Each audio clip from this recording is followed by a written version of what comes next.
Hey guys, it's Mr. B here. So today I've got a 2008 Infinity M35x. I'm going to show you guys how to reset your oil maintenance interval. So first you have to turn the car on by pushing the button twice, the start button.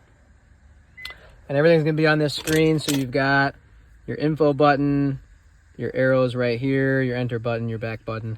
You're going to want to hit it'll prompt you for the info button.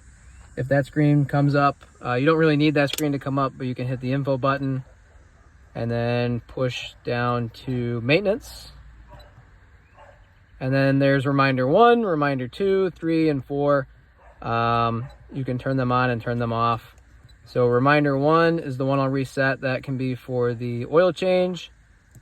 And I'm gonna go ahead and increase that to 5,000 because we did a synthetic oil change.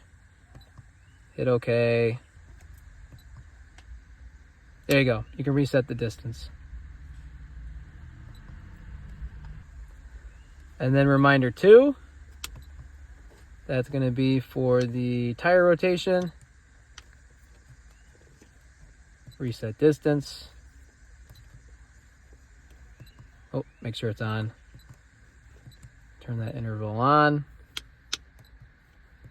And then 3 and 4 are off, which is okay. If you found this video to be helpful, please like and subscribe for more. Thanks.